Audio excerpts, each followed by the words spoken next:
वहां पर आज बम बनाने के कारखाने डालने का काम हमारे नेता नरेंद्र मोदी जी ने किया।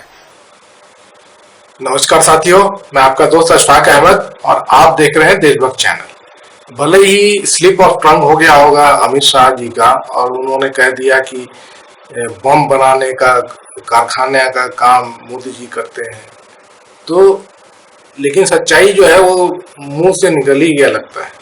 क्योंकि जो देश में मिट्टी तेल छिड़कने का काम कौन करता है? भाजपा करती है, आरएसएस करती है। हिंदू मुस्लिम और पाकिस्तान और नफरत पूरे स्केल पे, पूरे बड़े स्केल पे सब चलता है और खुद मोदी जी इसके अगुवा रहते हैं।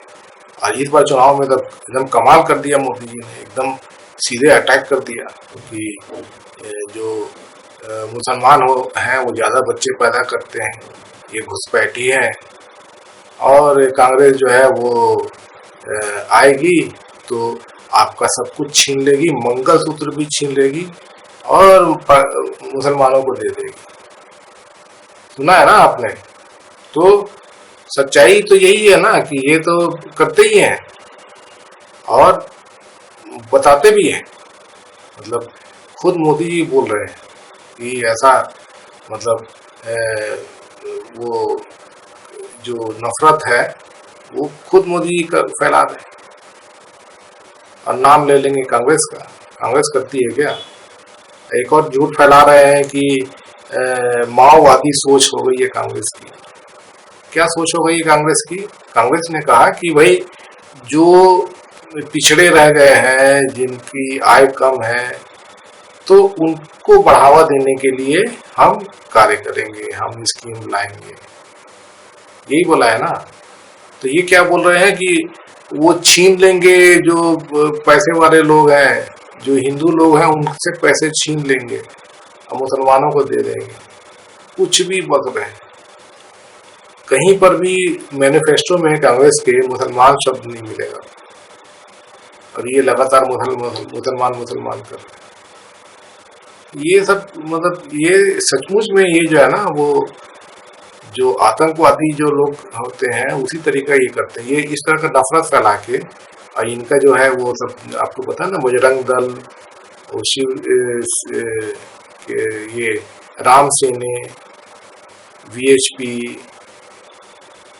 ये सब जो ऑर्गेनाइजेशन है, और खुद आरएसएस की जो स्वयं सेवक होते हैं, उनका काम क्या होता है?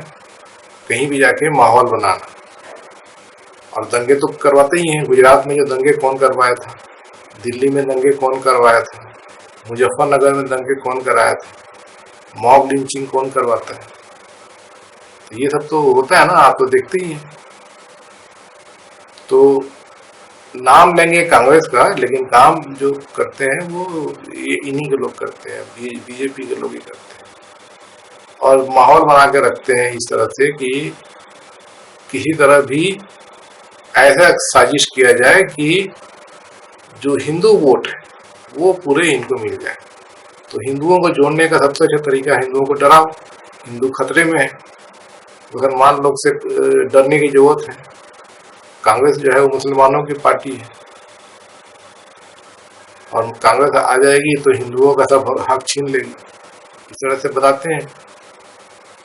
तो ये इसके अलावा खुद काम क्या करते हैं मोदी जी जो है, ये 10 साल में क्या किया? कोई हिंदू होने से किसी को फायदा हो गया क्या? कौन सा फायदा दिला दिया? सिलेंडर तो हिंदू भी 1100-1200 में ले रहा है ना। कांग्रेस के जमाने में तो हिंदू को ही 400-450 रुपये सिलेंडर मिलता था। तो फायदा हो गया क्या? आप पेट्रोल भराते हो, डीजल भराते हो, तो आप कितना पैसा देते हो?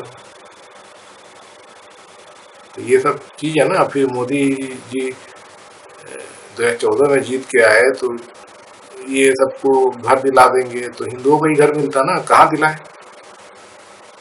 है, सबको घर हो जाएगा, सबका नौकरी हो जाएगा, सबका पैसा आ जाएगा अकाउंट में 15-15 लाख। कहाँ से आ गए? 10 साल हो गए, अब बात नहीं करते Modi ji.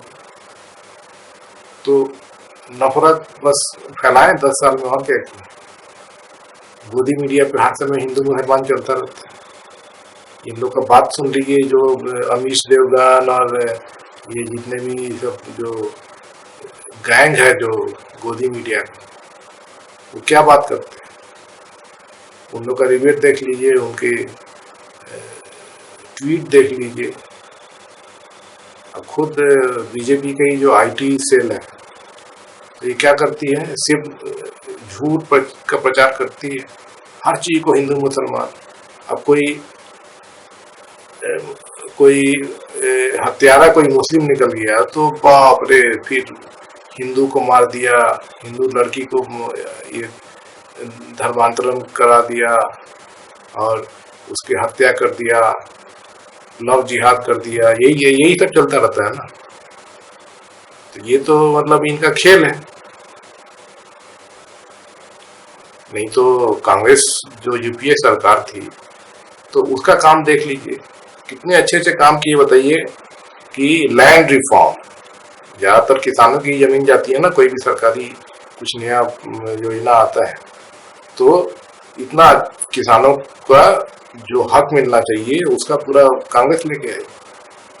Right to education, right to information, ये फूड सिक्योरिटी बिल, सब तो कांग्रेस लेके आई ना। मोदी जी ने 10 साल में क्या किया, तो ये सब कांग्रेस स्कीम पे लेके आई और विकास भी हुआ था। 8%, 8.5% का विकास हो रहा था, लोगों की तरक्की हो रही थी।